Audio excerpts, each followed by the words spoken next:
이번 시간에는 보험사 주택담보대출에 대해서 알아보고자 합니다. 보험사 주택담보대출은 현재 소유 중이거나 소유 예정인 주택에 대한 담보를 보험사에 제공하고 받는 주택담보대출을 의미하는데요. 보험사에서 지급하는 주택담보대출에는 크게 5가지 종류가 있습니다. 첫 번째, 소유권 이전 등기 3개월 내에 받는 주택 구입자금대출. 두 번째, 의료비나 교육비 등 생활비 마련을 위한 생활안정자금대출. 세 번째, 기존 주택담보대출을 대안하기 위한 대안대출. 네 번째, 임대인이 임차인에게 전세보증금을 반환해주기 위해 실행하는 전세 퇴거자금 대출. 다섯 번째, 사업자금 마련을 위한 사업자담보대출. 잘 아시겠지만 위 금융상품들은 1금융권에서도 모두 취급하고 있습니다. 그렇지만 보험사 주택담보대출 나름대로의 큰 장점이 있기 때문에 이렇게 따로 설명해 드리는 거겠죠. 지금부터 본격적으로 보험사 주택담보대출이 1금융권에 비해서 어떤 장점이 있는지 알아보도록 하겠습니다. 주택담보대출의 최대 한도는 LTV 기준 한도와 DSR 기준 한도 중 낮은 금액이라고 보시면 되는데요. 지역별 LTV 기준 한도는 1금융권과 보험사 모두 동일한 규제를 적용받고 있지만 DSR 기준 최대 한도는 1금융권과 보험사가 그 기준이 상이합니다. 1금융권은 DSR 40%, 2금융권은 DSR 50%를 적용하고 있는데요. 기존에 신용대출이 하나도 없다고 가정시 DSR 40%는 연소득의 약 7배, DSR 50%는 연소득의 약 9배 정도라고 보시면 됩니다. 예를 들어 설명드리겠습니다. 연소득 5천만 원인 강남구시가 주택담보대출을 받기 위해 상담을 하고 있다고 가정해 보겠습니다. 이 강남구시는 KB시세 9억짜리 아파트를 보고 있는데 해당 아파트는 조정지역 내에 위치해 있네요. 앞서 설명드린 것처럼 LTV 기준 한도는 1금융권과 보험사 모두 4억 5천만 원으로 동일합니다.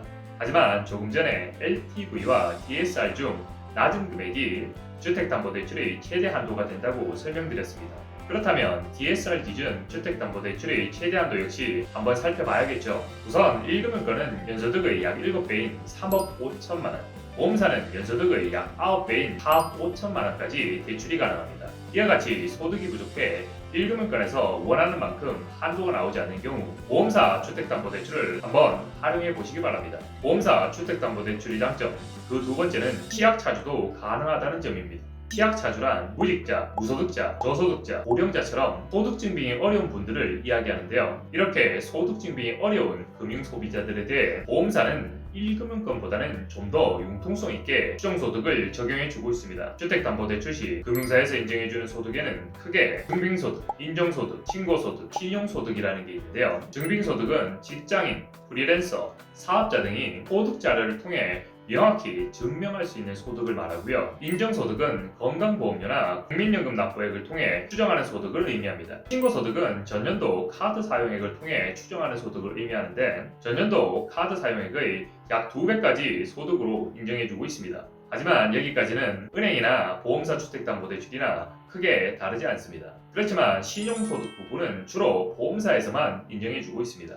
신용소득이란 신용점수 및 경제활동 상황을 고려한 소득을 이야기하는데요. 신용소득은 다음과 같은 조건을 모두 충족할 때 주로 사용을 합니다. 현재 소득증빙 불가자이면서 건강보험이나 국민연금 납부액이 적고 이와 더불어 카드까지 사용하지 않아 소득 추정이 어려운 경우 보험사 주택담보대출의 장점 그 세 번째는 금리 적용 방식이 주로 고정금리라는 것입니다. 요즘같이 금리가 급격하게 상승하는 시기에는 아무래도 변동금리보다는 고정금리를 선택하는 게 유리한데요. 1금융권에서 취급하는 고정금리 상품은 변동금리 상품보다 금리가 약 0.4에서 0.8% 정도 높지만 보험사 주택담보대출 상품들은 주로 고정금리를 사용할 뿐더러 변동금리를 적용하는 상품인 경우에도 고정금리 상품과 금리 차이가 거의 없습니다. 그렇다고 해서 1금융권 고정금리 상품보다 금리가 높으냐? 전혀 그렇지 않습니다. 아시는 분들은 잘 아시겠지만 시기에 따라서는 보험사 고정금리 상품이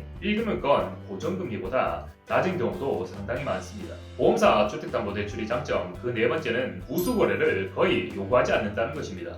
금융소비자들이 적용받는 주택담보대출의 금리는 기준금리에 은행 마진인 가상금리를 더하고 그 결과값에서 우대금리를 차감 후 결정되게 되는데요. 1금융권에서 우대금리를 적용받기 위해서는 다양한 부수거래 요건을 충족해야 하는 반면 보험사 주택담보대출은 부수거래 조건이 없거나 있더라도 한두 가지에 불과합니다. 1금융권에서는 어떤 부수거래 조건을 요구하고 있는지 예를 들어서 설명드리겠습니다. 우리 강남구시가 은행 창구에 가서 주택담보대출 상담을 받고 있네요. 강남구 고객님, 기준금리 2%에 가산금리 3%를 더해서 5% 나왔는데요. 부수거래 몇 가지 하시면 금리 좀 내려드릴 수가 있어요. 그게 어떤 거죠? 우선 급여 통장 옮기시면 0.2% 내려드릴 수 있고요. 매달 저희 은행 신용카드 30만 원 이상 쓰시면 0.1%, 정기적금 10만 원 이상 상품으로 가입하시면 0.1%, 저희 은행으로 청약통장 새로 하나 파주시면 0.1%, 이렇게 모두 하시면 최대 0.5% 우대금리 적용해드릴 수 있습니다. 혹시 그거 계속 유지해야 하나요? 네,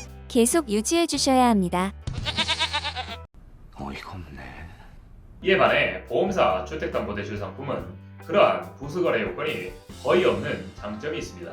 보험사 주택담보대출의 장점 그 다섯 번째는 의외로 대출 신청 절차가 간단하다는 것입니다. 대부분 비대면으로 클릭 몇 번이면 온라인 대출 신청이 가능하고요. 온라인 대출 신청을 어려워하시는 고령자분들 같은 경우에는 가까운 보험사 지점으로 내방해서 신청하셔도 되고요. 금융소비자의 요청이 있는 경우 대출 상담사가 직접 방문해서 대출 신청을 받을 수도 있습니다. 은행은 금융소비자가 원하는 시간과 장소에 직접 찾아와서 상담해주고 대출 약정서를 작성하고 그런 거 전혀 없잖아요. 보험사 주택담보대출의 장점 그 여섯 번째는 금리 예약이 가능하다는 것입니다. 1금융권과 상호금융권의 경우 대출 실행 당일의 금리를 적용하지만 보험사 주택담보대출은 대출 신청일을 기준으로 금리를 적용해주고 있습니다. 금융사에 따라 다르지만 대출 실행일 기준 최대 3개월 전부터 신청 접수가 가능합니다. 보험사 주택담보대출의 장점 그 일곱 번째는 중도상환 수수료 할인 옵션을 들 수가 있습니다. 보험사 주택담보대출이나 1금융권 주택담보대출이나 중도상환 수수료는 대동소이합니다. 그렇지만 1금융권과 다르게 대부분의 보험사 주택담보대출 상품은 중도상환 수수료 50% 할인 옵션을 선택할 수 있습니다. 이렇게 중도상환 수수료 할인 옵션을 넣게 되면 금리가 0.1에서 0.2% 정도 높아지게 되지만 자금을 짧게 사용하는 경우라면 중도상환 수수료 할인 옵션을 선택하는 것이 훨씬 유리하겠죠. 보험사 주택담보대출의 장점 그 여덟 번째는 신용점수에 미치는 영향이 1금융권 주택담보대출과 동일하다는 것입니다. 신용점수에 영향을 미치는 요인들에는 여러 가지가 있습니다. 하지만 본 영상에서는 대출을 어느 금융사를 통해 받는지가 신용점수에 미치는 영향에 대해서만 이야기해드리겠습니다. 지난 2021년 신용등급제가 신용점수제로 전환이 되면서 그 평가 기준 또한 변경이 되었는데요. 2021년 1월 1일 이전에는 1금융권이 아닌 곳에서 대출을 받는 경우 신용점수에 불이익을 주었던 게 사실입니다. 하지만 현재는 1금융권에서 대출을 받는지 2금융권에서 대출을 받는지가 중요한 것이 아니라 차주가 적용받는 대출 금리가 신용점수에 영향을 주게 됩니다. 예를 들어 제1금융권인 은행과 제2금융권인 보험사의 대출 금리가 같다면 신용점수 변동도 같습니다. 보험사 주택담보대출의 첫 번째 단점은 취급 가능 물건이 1금융권보다는 다소 협소한 편이라는 것입니다. 아파트나 다세대, 연립주택, 단독주택, 오피스텔 등은 취급이 가능하지만 원룸으로 주로 불리는 다가구 주택이나 근린생활주택, 통건물은 취급이 불가합니다. 보험사 주택담보대출의 단점 두 번째는 금리 하락기에는 적용금리가 다소 높을 수가 있다는 점입니다. 앞서서 보험사 주택담보대출은 주로 고정금리를 적용한다고 했죠. 요즘 같은 금리 상승기에는 이러한 고정금리가 유리하지만 금리 하락기에는 시장금리를 빠르게 반영하는 변동금리가 다소 유리한 편입니다. 오늘 이 시간에는 보험사 주택담보대출에 대해 알아보는 시간을 가지고 왔는데요. 만약 더 궁금한 점이 있거나 이해가 안 되는 부분이 있는 경우 업무 시간 중에는 유선전화 1670-8831로 연락을 주시고요. 업무 시간 이후에는 카카오톡 아이디 머리7천을 추가 후 문의 남겨주시면 최대한 빠른 답변 드리도록 하겠습니다. 지금까지 저금리닷컴TV 임동훈이었습니다. 감사합니다.